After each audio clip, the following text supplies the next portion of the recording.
Hello à tous, j'espère que tout très bien. Donc aujourd'hui on se retrouve tout simplement comme vous avez vu sur le titre et sur les miniatures. On va faire l'avant-match de cette première journée de phase de poule de Ligue des Champions opposant le Barça au Royal Antwerp. Donc voilà, j'ai vraiment hâte que ce match il arrive. En plus de ça, après la manita qu'on a mis au Real Betis, j'ai vraiment hâte de retrouver le Barça dans ses meilleures conditions possibles à son prime cette année on va dire. Donc voilà, globalement j'ai vraiment hâte. Il me semble que c'est demain soir, mardi soir 21h cette première journée. Donc franchement ça fait vraiment plaisir. On tombe pas sur le plus gros adversaire de la poule. Donc on pourra vraiment tourner l'effectif, compenser, faire pas mal de choses. Mais malheureusement encore une fois on a Pedri et Araujo qui sont encore blessés, donc j'espère qu'ils vont arriver très rapidement parce que ça va devenir de plus en plus sérieux la saison, la Ligue des Champions. Donc voilà, par rapport à la Liga aussi avec le Real Madrid, avec la Ligue des Champions, la qualification en 8e de finale. Donc c'est pour ça qu'on aura besoin de joueurs très importants comme eux. Voilà, on a Araujo qui a repris l'entraînement récemment, donc voilà, il reprend petit à petit. On va pas le faire jouer non plus dès le premier match. Il reprend petit à petit, il reprend ses bases, il reprend tout ce qu'il sait faire. Et bientôt normalement, si tout se passe bien, il devrait revenir dans l'effectif du Barça et dans le 11 du Barça tout simplement. Donc voilà, ça reste le premier match de poule de Ligue des Champions. J'ai vraiment hâte, franchement. Ça fait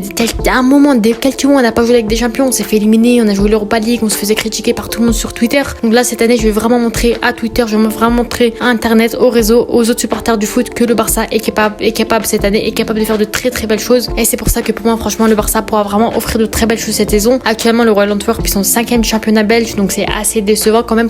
Voilà, on s'attendait quand même à un meilleur classement. Il y a le Genk qui sont devant eux, ils ont Bruges, ils ont pas mal de clubs devant eux, mais globalement, ça reste pas une mauvaise équipe. Ils ont quand même réussi à se qualifier pour la première fois de leur histoire en Ligue des Champions. C'est pas une équipe à sous-estimer non plus, mais globalement, en termes de bilan global depuis le début de saison, ils sont vraiment en difficulté, on va dire. Mais quand même, dans leur équipe, ça reste pas une très grosse équipe, pas forcément avec de très grands joueurs, mais ils ont 2-3 joueurs très intéressants qui ont l'expérience notamment de la Ligue des Champions. On a Alderweireld, l'ancien joueur de l'équipe nationale de la Belgique, justement, qui est très bon, qui est passé par Tottenham notamment, qui franchement, il fait le taf là-bas. Koulibaly, défenseur central, qui revient d'un prêt à Dortmund, ils ont Balikwisha à l'aile. Donc globalement, ils ont vraiment des pépites très intéressantes. Globalement, la moyenne d'âge, ça reste vraiment des jeunes joueurs dans leur équipe, qui évoluent, qui ont vraiment un bon potentiel, qui sont vraiment très intéressants pour leur équipe. Mais globalement, ils ont pas forcément l'expérience de la Ligue des Champions, on va dire. Donc de ce côté-là, le Barça sera bien sûr avantagé. Mais voilà, c'est pas une équipe à sous-estimer. Ils ont 2-3 joueurs très intéressants qu'il faudra bien sûr garder. Et c'est pour ça qu'on devra avoir une défense solide aussi. Voilà, faudra bien sûr rester sur la même lancée que face au Real Betis. On a vraiment été excellent. Donc pour moi, franchement, ce Barça, si on aligne la même composition, on pourra vraiment tout donner face à ce match. Et franchement, ça reste pas un très gros match non plus. C'est pas comme si on affrontait le Bayern, le Real ou peu importe.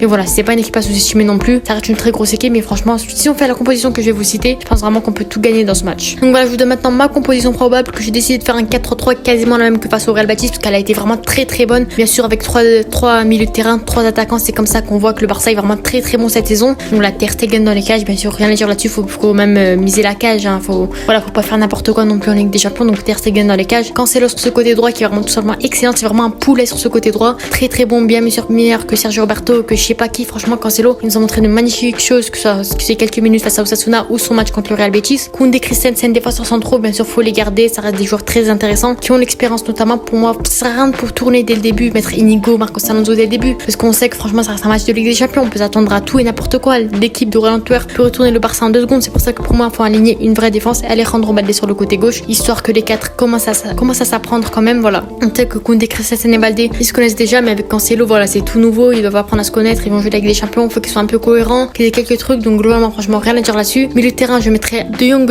milieu défensif, franchement rien à dire là-dessus. Je mettrais pas Aurel Romeu parce qu'il a pas forcément l'expérience, peut-être pas sur ce premier match, peut-être face à des autres équipes comme le Shakhtar Donetsk où il pourra prendre de l'expérience. Mais globalement je préfère commencer avec un milieu de terrain qui a l'expérience, qui a tout. En fait ce match là c'est pas un match test ou je sais pas quoi, c'est vraiment un match à gagner pour montrer à tout le monde de quoi on est capable, montrer qu'on est dangereux, montrer qu'on est la meilleure équipe de la poule. Donc globalement pour moi on doit commencer avec une composition de base. Voilà, De Jong milieu défensif, Gavi et Gundogan milieu centraux. Voilà, pour moi ça reste des joueurs très intéressants. Gundogan qui a l'expérience notamment, qui a gagné la Ligue des Champions avec Manchester City, donc rien à dire là-dessus. Et Gavi qui a montré de très belles choses lors des derniers matchs, notamment à son poste de base milieu central et non ailier gauche. Donc voilà, pour moi ce milieu de terrain peut vraiment être très bon, et pourquoi pas tourner de temps en temps peut-être avec Firman Lopez, histoire qu'il découvre un peu ce niveau-là. Aurel Romeu aussi qui prennent de l'expérience à ce niveau-là. Donc globalement franchement le milieu de terrain a tout à offrir, une bonne rotation, donc rien à dire là-dessus. Et l'attaque bien sûr, Lewandowski en pointe qui s'est révélé lors du dernier match face au Betis Séville, qui s'est révélé avec la Pologne. Donc globalement franchement faut lui faire confiance, c'est le seul buteur entre guillemets qu'on a, donc faut lui faire confiance, le laisser jouer. Et pour moi rien à dire là-dessus. Sur le côté droit, le dernier match c'était Ferran Torres, mais moi je préfère mettre Rafinha. Voilà, Lamine Yamal il est un peu trop jeune pour jouer une compétition comme celle-ci des débuts. Peut-être le faire entrer en jeu histoire de jouer, peut-être être l'un des meilleurs jeunes, l'un des plus jeunes à jouer avec des champions après Moukoko il me semble. Donc voilà, Lamine Yamal le faire entrer en fin de match, mais mettre Rafinha titulaire, il a montré de belles choses face au Betis Séville. Il mérite une titularisation devant des Ferran Torres, donc globalement rien à dire là-dessus. Et sur le côté gauche, bien sûr, aucun débat. Joao Félix qui a été excellent face au Betis Séville, qui a même été élu homme du match il me semble. Donc rien à dire là-dessus. Joao Félix mérite amplement cette place. Il a besoin de se relancer, il a besoin de reprendre confiance. Donc sur ce, titularisé avec le Barça Barça, Lewandowski, Rafinha, rien à dire là-dessus. Ça reste ma composition de base. N'hésitez pas à me donner vos avis en commentaire sur votre composition probable, sur les joueurs que vous aimeriez voir tout simplement. Moi j'aimerais bien voir entrer en jeu, pourquoi pas des Orlormio, histoire qu'ils prennent de l'expérience, pourquoi pas des